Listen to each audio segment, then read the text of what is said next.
So ayan mga idol, pakitapos na lang ng video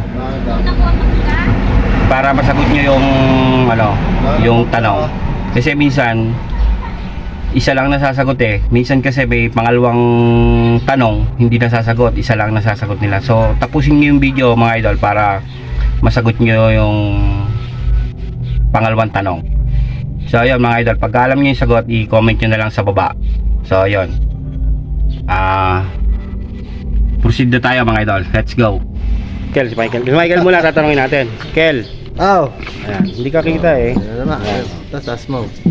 May 5 magkakapatid na babae. Yung isa naglalaba, yung pangalawa nagluluto, yung pangatlo naglalaro ng chess, yung pang-apat naglinis ng bahay. Ang tanong, ano naman ang ginagawa ng panglima sa magkakapatid?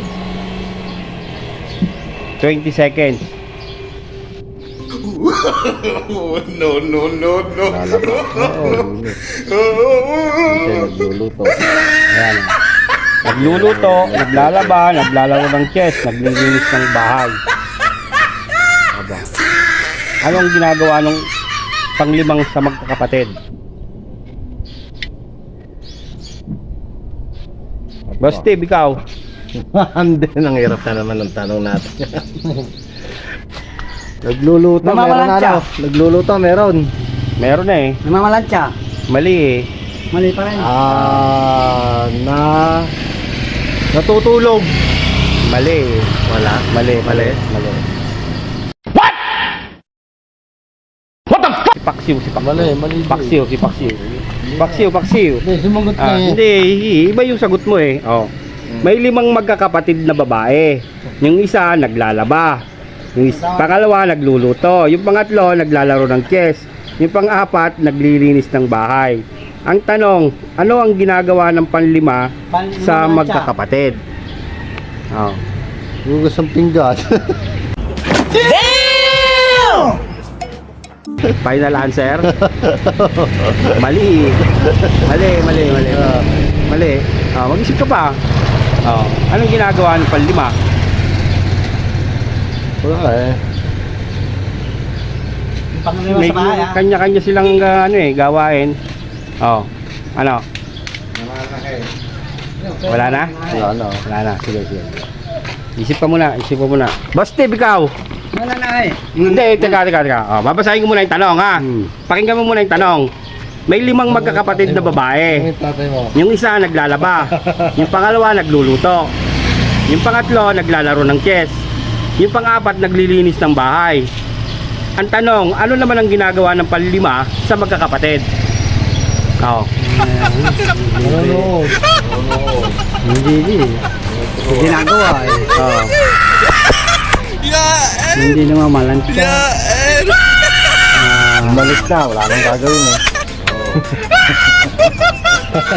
Alam ko lang Ano? Namamalansya. Mali. Lipat tayo sa pangalawang tanong kasi hindi niya nasagot eh, no? Ito pangalawang tanong. Logic question pa rin to, Mantebs. Para sa matalas ang isip, no? Nice. Anong klase ng fish ang pinakamadami sa buong mundo? Arwana. Mali. Pinakamarami sa pumundo. Mali. Hito. Mali. Araw doon na hito eh. Final answer. Oo. Mali eh. Ikaw kaibigan. Andot. Logic question para sa matalas ang isip. Ayun na, Michael. Anong klaseng fish ang pinakamadami sa buong mundo? Pangalawang tanong na yon. Fish maker. Fish pa. Fishball. Hindi naman mauso sa buong mundo yun eh. Ano? Fishball. Ano? Sagot. Mamaya na, si Michael muna. Si Michael muna. Ikaw, Kel. Para sa pangalawang tanong. Logic question to. Para sa matalas ang isip. No? Yes. Ayan. Anong klaseng fish ang pinakamadami sa buong mundo?